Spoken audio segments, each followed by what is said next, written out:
नमस्कार, मैं हूं राजीव रंजन और आप देख रहे हैं जनादेश न्यूज। बिहार में अपराधियों के सामने पुलिस बैकफुट पर नजर आ रहे हैं।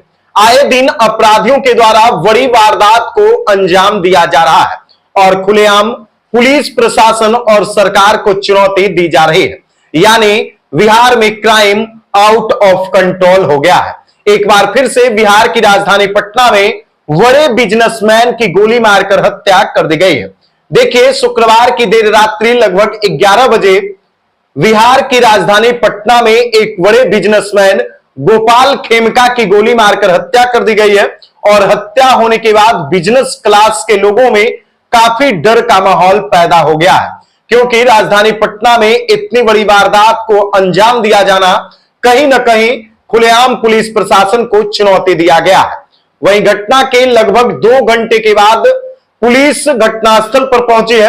परिवार वालों का यह आरोप है कि पुलिस को सूचना घटना के तुरंत बाद दी गई थी, लेकिन घटना हो जाने के लगभग 2 घंटे के बाद पुलिस अस्पताल पहुंची और घटनास्थल पर पहुंची है और घटना का जायजा लेना शुरू की है। देखिए, राजधानी पटना के गांधी मैदान थाना इलाके में शुक्रवार की देर रात्रि लगभग 11 बजे बड़ी वारदात को अंजाम दिया गया।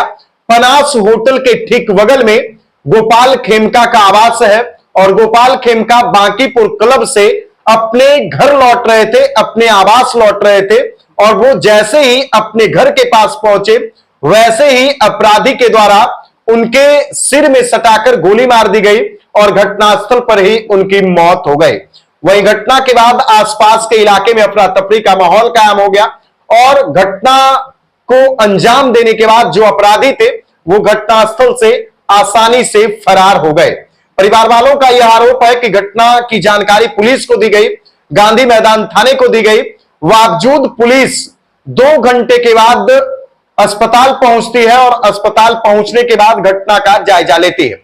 देखिए, गोपाल खेमका बिहार के एक बड़े कारोबारी थे, एक बड़े बिजनेसमैन थे और बांकीपुर क्लब के ये डायरेक्टर भी थे।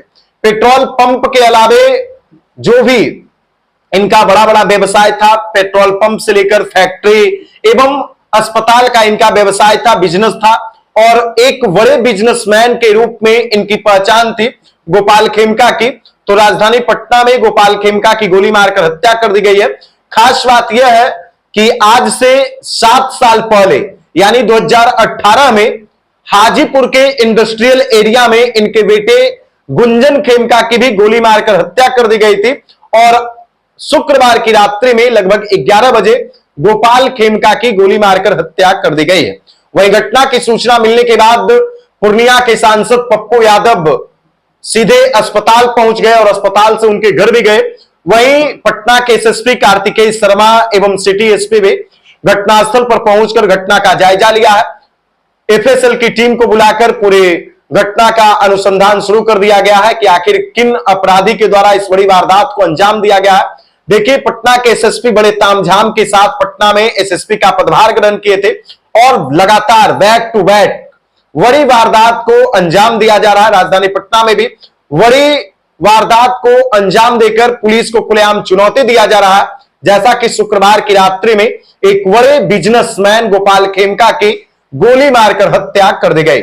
मेडिवर्सल अस्पताल में उन्हें भर्ती कराया गया था, लेकिन घटनास्थल पर ही उनकी मौत हो गई, जहां डॉक्टर ने उसकी पुष्टि की और गांधी मैदान थाना की पुलिस को जब सूचना दी गई तो वो मेडिवर्सल अस्पताल को खोजने में लगभग 2 घंटा का समय बिता दिया और राजधानी शहर के पौष इलाके में इतनी बड़ी वारदात को अंजाम दिया जाना कहीं ना कहीं पुलिस प्रशासन की सक्रियता और सवाल खड़ा कर दिया सरकार पर भी कि आए दिन अपराधी बेखौफ होकर लगातार आपराधिक वारदातों को अंजाम दे रहे हैं।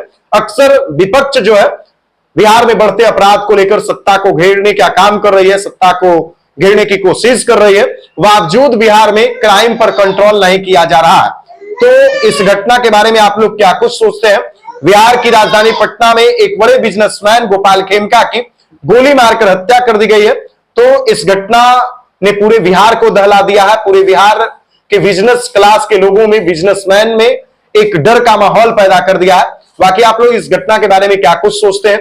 अब देखना यह है कि पुलिस आखिर किस हद तक इस मामले में कार्रवाई करती है, अपराधियों को कब तक गिरफ्तार करती है। बाकी आप लोग इस वीडियो को ज्यादा से ज्यादा लोगों तक शेयर कीजिए। वीडियो देखने के लिए धन्यवाद।